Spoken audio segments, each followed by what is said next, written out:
Oh my word, I'm going to break this down into two parts. Thomas Tuchel has become the new manager of England. And I am I'm all over the place with this one. This is going to be tricky. Right, I've just jotted down the things I like about him, and then I've written down what I'm unsure of. And I think it's a slight political hot potato, but we'll get to that. Let's start off with the positives here. You know, in terms of ticking boxes, this is huge for England. You know, and let's focus on the pitch initially, because you've got someone who ticks most boxes. He really, really does. He really, really does. This is an absolute coup for England to be able to go out there and get one of the best. You know, Gareth Southgate was hot off the heels of Sam Allardyce, who was hot off the heels of Roy Hodgson, which is going to hurt my point later down the line. So to go and get someone who I think you would generally be considered, has managed and is considered for the top jobs, is absolutely transformative for the England team. Because how possible is it to get best in class? Now, there's things that come with that. But things that England players and England players in particular have had to deal with anyway, which is, of course, pressure. You've now got one of the best managers in the world. I think you'd certainly put him in the top 10, and that's being really conservative, isn't it? In Thomas Tuchel.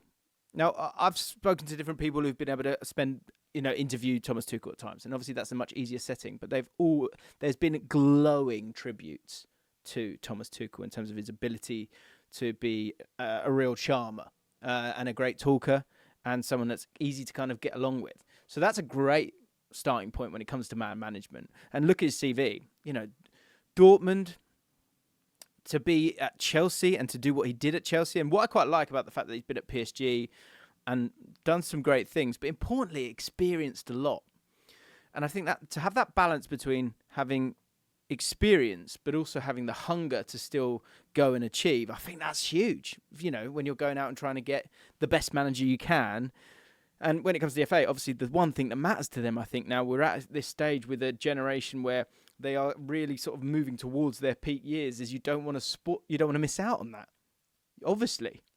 And we don't want to be saying in 10 years' time, we didn't win anything. So you want to go and get that sorted out. So someone like Thomas Tuchel, in terms of what he did with PSG, in terms of trying to get the best out of a group of superstars, what he did with Chelsea, in terms of being fantastic in knockout football. And that's what it is when you're an England manager. It's knockout football, right? So to have what he was able to do with a Chelsea team that... Well, that's the first question for the comments then. That Chelsea team, how good was that Chelsea team? Has that Chelsea team had sort of turmoil since? And, in terms of the environment around it, new ownership, things like that. And obviously Thomas Tuchel bore the brunt of that in terms of losing his job. But in terms of getting the best out of that Chelsea team when he came in, it was incredibly impressive. And the wins, obviously, I think you're beating a Man City side that on paper you're not as good as, and they found a way to do that. And he was the sort of kryptonite, wasn't he, a little bit? I think he had a pretty good record against Manchester City. So that adds another nice element in the fact that you've got someone who can win when maybe you've got to be a little bit more conservative. Now, I think what I'm really intrigued to know from you guys is, we're looking further forward, how will he get picked apart? That's what's going to be interesting here, because every England manager gets picked apart. Now, some managers might have that little bit of a sort of grace period or glory, honeymoon period, let's say. And hopefully he has his for a very long time. And I think someone like Gareth Southgate, it's interesting that, from day one, there'll be his elements, and from day one, there'll be Thomas Tuchel's elements in terms of what people are pulling at. But in terms of knockout football, superb. In terms of having a strong personality, superb. And I think you want a strong personality, right? And it's interesting, like, how far did the FA want to sort of stray from Gareth Southgate in the sense of the personality, but then the way of playing as well? And we're going to do a video. We were getting ready for that anyway. We're going to do a video on how Thomas Tuchel will set up under as England manager. So if you want to not miss out on that, make sure you hit the notification bell and subscribe to this channel. Is he a strong talker? Spoken about that already. Yes, clearly. and he's got a good reputation with the bulk of his players. There are moments when I think in the press he can talk down about his players a little bit at times, but is that to get that little reaction from the right ones? Again, I think in time we're going to see, because he's got some big characters to deal with. Harry Kane's come out and said some, glowing things, but he would do, wouldn't he? But Thomas Tuchel also was able to get the best out of him. And then what I've written down here, big club experience.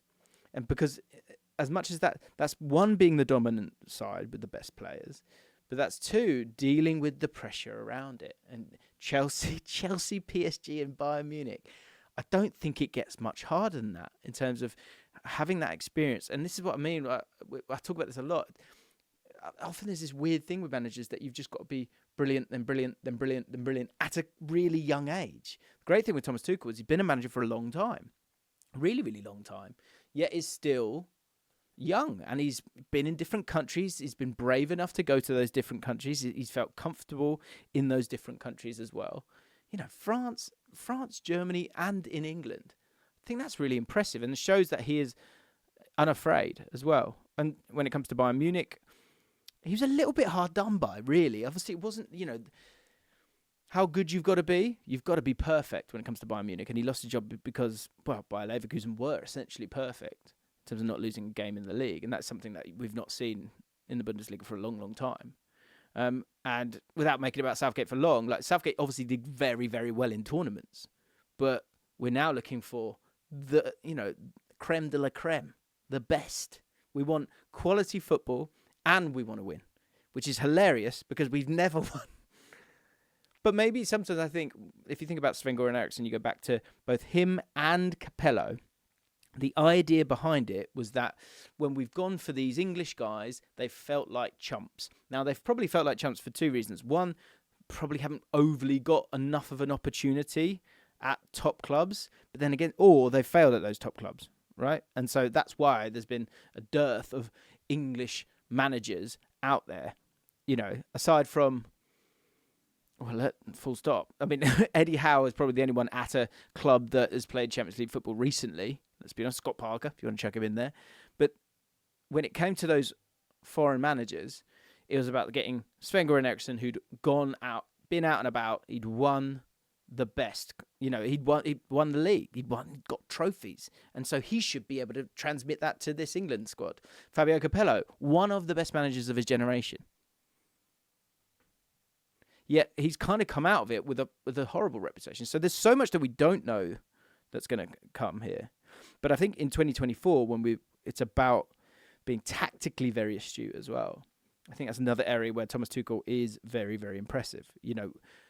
And the ability to have a manager that is very comfortable going with a 3 at the back or playing 4 at the back. I think a lot of people will kind of push forward this idea that he only plays 3 at the back. That's not true. That's not true at all. So there's a flexibility to him as a manager in terms of understanding that sometimes you've got to be the dominant side and sometimes you've got to be a bit more acute in what you do. And that shows a great ability to win games in different ways. So all those things are great. When I heard the news, and I think you guys all know this, and so this is what I've written down. We'll see if you guys agree.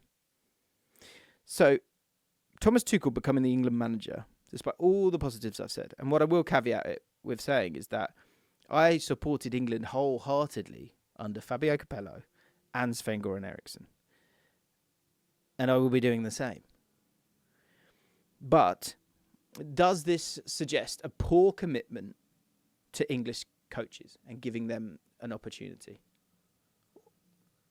Or is it one where it's about you got to earn those top jobs in life and that's it? And also, is it one where any English manager, are they just going to get thrown to the wolves? Because even someone like Gareth Southgate was able to do all the things that he did. Now, let's take style out of it for a second. All the successes that he had in terms of getting to finals, things that England hadn't done before, okay? I'm not trying to open up that can of worms. But at the end of it, his reputation, it's not in tatters, but it's not strong. Now, obviously, maybe there's a different context there that needs to be played out in terms of that club management side of it and something that he hasn't done. So fair enough. But I guess the point I'm making is that unless you can get Eddie Howe, maybe Graham Potter, but Graham Potter kind of got eaten alive. In this country, we eat alive English managers. So maybe, in terms of getting out of our own way to go and win things, and sometimes it's not just about being cutthroat. It's not about, doing what feels lovely. It's about being cutthroat and going out and winning. Thomas Tuchel is the right answer. It's a great answer. It's an incredible answer in terms of bringing in a manager that is going to get England over the line and get us what we want within our lifetimes, which is a major trophy. But I can't help but feel like it is an incredibly sad indictment on our national game that we can't facilitate a manager that is kind of good enough to do this job. And also kind of sad that we can't support someone like that either, because understandably we're just looking at, the boxes that need to be ticked. And I understand that. That's what, that's how you get a job, isn't it? Your CV's really good, then you interview really well and you get the gig. But I can't help but feel like it's a bit cheeky that we, as a nation, with the best league in the world, in my opinion, obviously,